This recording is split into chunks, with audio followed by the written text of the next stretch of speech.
Halo teman-teman dimanapun berada pecinta Sandiwara Radio. Saya Supriyano Atmojo dari Sanggar Atmaja Sleman Yogyakarta ingin berbagi sedikit tips dan cara-cara untuk bermain drama radio. Kita tahu drama radio itu membaca, jadi kita harus membaca naskah di dalam berakting, karena radio atau drama radio itu hanya diambil suaranya di dalam berakting, lain dengan teater ataupun film visual.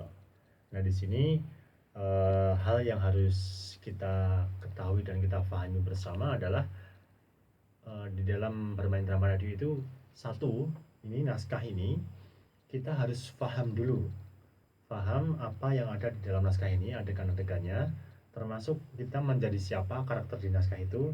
Kita harus cepat paham, menyerap apa yang dimaui oleh naskah. Nah, kemudian kata-kata yang di sini sudah harus kita ambil maksudnya dengan cepat, ruhnya kita ambil, baru kita lakukan aktingnya sesuai dengan tulisan yang ada di sini. Jadi membutuhkan konsentrasi yang tinggi antara mata, kemudian otak atau pikiran, kemudian kita teruskan ke mulut atau lisan, dan indera pendengaran yang akan kita nanti akan bermain dengan lawan bicara kita. Kita harus konsentrasi juga dengan apa yang kita dengar ketika lawan kita bicara atau membaca naskah.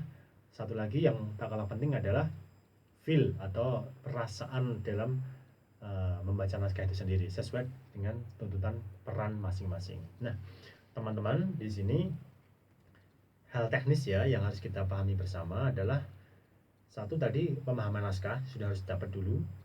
Kemudian yang kedua, cara memegang naskah pun kita harus tahu. Naskah ini tentunya berlembar-lembar, kecuali kalau naskah iklan hanya satu lembar aja.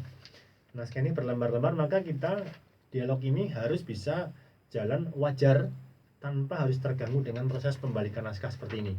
Maka cara memegangnya pun harus kita tata sedemikian sehingga tidak mengganggu suaranya ketika membalik kertas ataupun terpotong dialognya ketika sedang berdialog dengan speed yang cepat atau rapat begitu.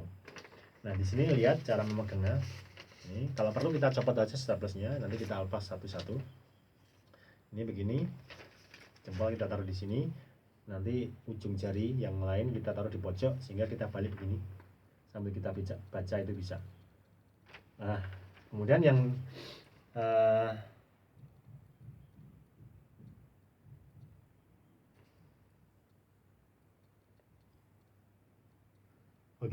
kemudian hati-hati mata kita, karena ini membutuhkan kecepatan mata dan pikiran dan lisan. Kita harus jangan sampai lepas konsentrasi penuh kita kepada tulisan yang ada di sini. Semakin rapat dialog dan tensinya, maka harus semakin kita kuat-kuat atau kita fokuskan pandangan kita ke tulisan ini. Jangan sampai kita karena ekspresi kita lupa lepas pandangan kita ke teman main kita atau ke yang lainnya. Nanti akan kehilangan jejak di sini.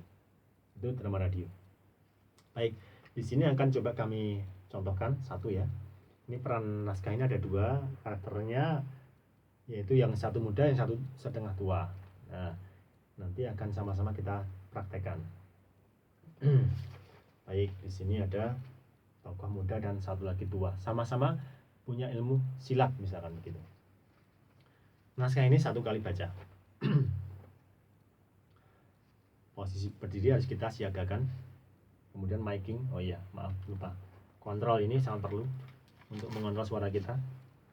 Nah, kemudian kalau kontrol ini kadang selera juga ya, ada yang biasa nggak pakai kontrol suara, tapi ada juga yang memerlukan. Nah, tapi yang sama pentingnya adalah kontrol jarak dengan mic harus kita stabilkan. Nanti ketika teriak bagaimana miking kita akan sama-sama perhatikan. Ini cara berdirinya adalah berdiri yang siaga.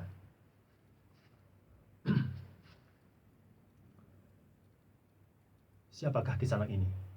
Dan dari manakah Kisanak berasal? Namaku Murenteng. Aku datang dari lereng Gunung Tengger. Oh, lereng Gunung Tengger, ya. Sebuah tempat yang berada cukup jauh dari desa Kurawan ini. Maaf Tuan Murenteng.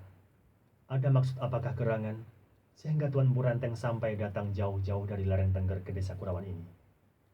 Apakah Tuan sedang mencari seseorang di desa ini? Ya, benar. Aku memang sedang mencari seseorang di desa Kurawan ini. Siapakah orang yang sedang Tuan Murenteng cari itu? Oh, barangkali Saya bisa membantu Tuan. Siapakah nama orang itu, Tuan? Nama orang itu adalah Hanggareksa.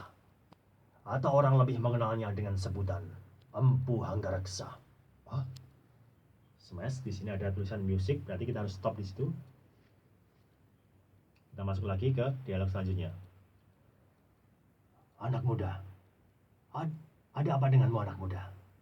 Mengapa tiba-tiba engkau terdiam? Mengapa kau tampak begitu terkejut pada saat aku menyebut nama Hanggareksa? Tidak ada apa-apa, Tuan Purenteng. Lantas mengapa mendadak kau berubah begitu? Apakah kau mengenal orang yang bernama Empu Hanggareksa itu? Saya memang mengetahui nama itu, Tuan. Maaf, Tuan. Apakah Tuan bermaksud memesan senjata pusaka kepada Empu Hanggareksa itu? Sebab beliau adalah seorang pembuat senjata pusaka yang cukup terkenal hingga ke pusat kota Raja Singasari. Kau benar, anak muda. Dia memang adalah seorang ahli pembuat senjata yang tersohor. Banyak senjata pusaka yang dipergunakan oleh para prajurit maupun para punggawa Singasari adalah buatan Empu Hanggareksa itu.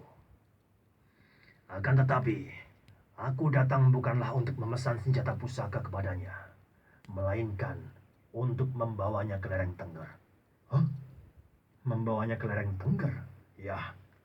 Mengapa Tuan akan membawanya ke lereng Tengger? Apakah di sana ada seseorang yang ingin dibuatkan senjata pusaka? Dan jika memang benar, lantas mengapa orang itu tidak datang sendiri ke desa Kurawan ini agar dibuatkan senjatanya di sini, Tuan?